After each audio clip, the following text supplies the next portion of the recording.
Welcome to Breaking Solo, how solopreneurs break barriers, build brands, and embrace the future of business. Good afternoon, everyone. I am excited to have another episode of Breaking Solo this afternoon, and I am excited to be joined by Alex. And Alex, I'll let you pronounce your full name and tell the audience about who you are. Thank you, Donna. Thank you for having me. I'm Alex Kakavelakis. That's a Greek surname. Thank you for having me. I am a store brand certified guide and coach. I'm an unreachable hospitality coach, and I've worked in marketing for 20 years. Wow, good. Good for you. So, what inspired you to go solo in your business? That's a it's a tough question because it wasn't my original choice to go solo. In the beginning of my career, I worked for companies. I was fully employed, and it just happened that when I wanted to change careers, I used to work in retail, managing stores, and then I had an opportunity to have a little break. And then a friend of mine just invited me on a freelance project to do some media editing, and then I was like, oh, this is great. I can have my, I can control my own time, and I've got flexibility. And since then, I've been freelancing and I've set up my own business. It's just happened. It wasn't planned. That happens a lot. Yeah. It just happens. So, what's been your biggest challenge in your solopreneur journey, and how did you overcome it? I think the biggest challenge is, and I'm not sure if I've overcome it, I think it's work in progress, is around time management and staying motivated for as long as possible. I'm collaborating with other people, but the majority of the work I do on my own. So it can get quite lonely. But what's helped me in that is a lot of networking. I've joined a lot local networking groups, so I get to meet people face to face. I do a network virtually as well sometimes, and also I've been working in co-working spaces. So again, there's a sense of community, even though we all work, separately. There's a sense of community, but that's still something that is a challenge. Even like today, even though I've done it for so many years, this is always a challenge. Yeah, I totally agree and understand.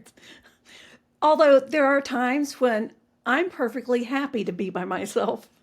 Yeah, absolutely. That I've got those times as well, those moments as well. Yeah. Yes. So, do you have a unique niche that you serve? I would say yes and no. What I mean by that is that I work with a lot of B2B companies. That is my focus these days. However, my focus has somehow changed throughout the years. So I don't like to like close doors, if you know what I mean. Yep. I've worked for big brands and big corporates. What I enjoy doing is working with small to medium-sized businesses because I feel there's a better connection with those type of companies because there's less people involved in the decision making, and that's something I enjoy because we can move faster and there's more impact basically. Yeah. Yeah. And they probably, I would say they appreciate the work more than large corporations. Yeah, definitely, and they feel more connected to the work as well. Yeah. More involved. Awesome. Is there anything you do that sets you apart from your competitors? Um, Obviously, I said I'm a storybrand certified guide, so I use a lot of storytelling in all of the work that I do for clients, and that could be anything around the messaging or the websites or your normal social media marketing, but also using storytelling in sales. So I work with sales teams and sales directors, and the power that story has in all aspects of communication is amazing. Yes, it is. Yeah, so I would say that's what I love doing with clients, and I love seeing how story helps everyone involved. Awesome. And you said you also are certified in the unreasonable hospitality. Yeah. I So this love that book. I know when I read that book, I kind of like had hope for humanity in a way, and I spoke to a lot of people who've read the book and they have a similar response. Yeah, so I took the bullet and I did the certification, which was great. And the reason why I did that certification because I could see a direct connection with not necessarily marketing, but with the business world, because a lot of my clients, all they do is fight to get new clients and new leads. But I always say to them, what happens after you have a client or you've worked with someone? What happens after that? How do you? Because a lot of businesses they stop communicating, or they communicate a lot less than with a new lead or a new opportunity. And unreasonable hospitality for me is the kind of like the glue that will turn past clients or existing clients into loyal fans. For Yeah. sure. For sure. So, do you see any industry trends that you think solopreneurs should be paying attention to right now? I would definitely say AI. I think everyone is talking about AI these days. There's no way Yes. to avoid it, escape it. Um, the solopreneurs I work with, they are aware of AI, most of them. So they know it is happening. Something is happening. Something is changing. Um, but the risk is that most of them don't actually know what it entails and how it can help them on an everyday work or life and the business. So I would say this is something that solopreneurs should be spending more time on, as I mean by getting more familiar with AI, with the different tools, and find scenarios or use cases for their own business, because it is quite powerful, but it can also be quite overwhelming. Yes.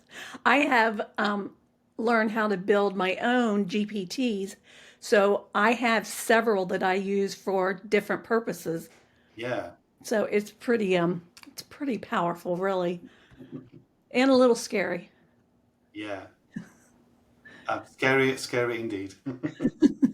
Especially in the beginning when someone is starting to using AI. I think it's scary because it's unknown, but also it's scary because of the amount of things that it can do as I well. know. Yeah. Yeah, that's what I find scary is it knows way too much. Yeah. So, do you have a tool, an app, a resource that you absolutely can't live without? Uh, I've that's a tough question because I have a lot of tools that I cannot live without. I think I'm at that stage now. Um, I would say I'm going to say ChatGPT because that is the tool that I spent a lot of time lately, and I'm getting like yourself, build custom ChatGPTs, etc. And I would say that tool because somehow I use it every day, Yeah, more and more. yeah, I Yeah, understand that. Yeah, and actually, I'm at the stage where if I take that away from me, like now, I wouldn't say that I wouldn't be able to function and do my work, but I will definitely miss it. Yes, a lot. Um, are there any books or courses that you would recommend to solopreneurs? I would definitely recommend How to Build a Story Brand. It's an amazing book. It changed my life as a marketing person, but also as a human. And I know a lot of people who read the book, even though they're not marketeers. It helps everyone who is trying to communicate with an audience. Um, and the second one, of course, I was going to say it's Unreasonable Hospitality. Uh, it doesn't matter which industry you're working in. It's a very inspiring book, and the way that Will Godera has managed to turn things around is an inspiring for every human. To be honest, an inspiring story. Yes, absolutely. Yep. So, do you have daily habits or routines that help you to stay focused and productive? Yeah, I do. I don't follow them all the time, which is part of the challenge we discussed Yeah. earlier. Um, what I love, I mean, my routine is always to start with a great cup of coffee in the morning, just to get my brain and body started. But before that, I do some stretching or mindfulness exercises. There's an app that I use. It's called Pliability, and they have like guided 20-minute stretching sessions, and that I find helps me when I do it every day. It helps my mind and my body and my spirit to get together, and it reduces some of the stress that comes with a lot of the work I'm doing, and the stress of technology as well. Yeah. So that'll be in the show notes so that you don't have to try to write it down right now. Yeah, So the app that he uses. yeah, yeah. Excellent. Um, so what's one mindset shift that has made a difference for you? For me as a solopreneur, Yeah. um, that one mindset shift. Okay. um, if I was to pick one, I would say that I'm not alone. You know, there are thousands of other people exactly in the same situation with the same fears and problem and challenges.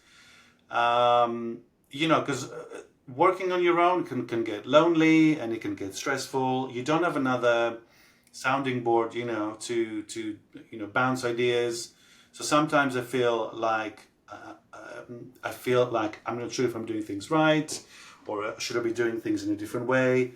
So the shift I have was that I'm not on my own. I'm not the only one. So, and sometimes when things get really a bit too much and stressful, I just need to take a step back and say things are going to work out in the end, and I can always just reach out to someone who is in the same situation with me, and I can get more clear on what it is I need to do. That's awesome. Good.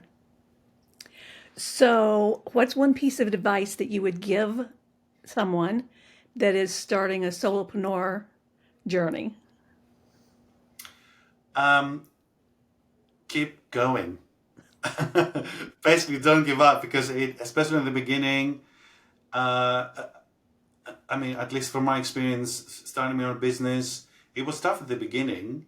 It's exciting, right? Starting your Yes. own business, and you have all these benefits in your head. You're gonna control your time and manage your calendar and have time for holidays and spend time with family and kids and all that sort of stuff. But in reality, especially in the beginning, before you start scaling things or optimizing your processes, there's a lot of work to be done. And a lot of solopreneurs, they get scared and they stop, following their dreams of being an entrepreneur, and they go back to full-time employment. So I would say just stick to it and trust yourself in being able to see things through.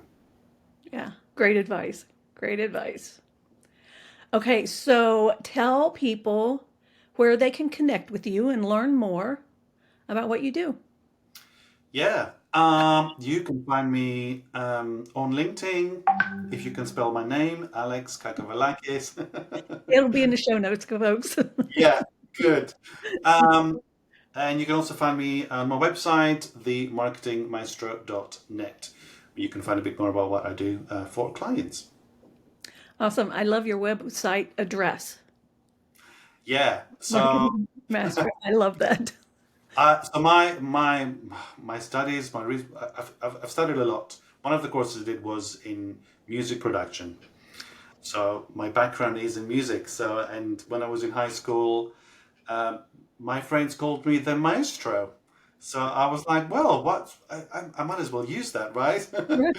Brings back the child in me, and in a way, I see what I do in marketing, especially with the storytelling, is I curate and combine lots of different elements, almost like an orchestra, and then combine elements to create beautiful music through marketing. So yeah.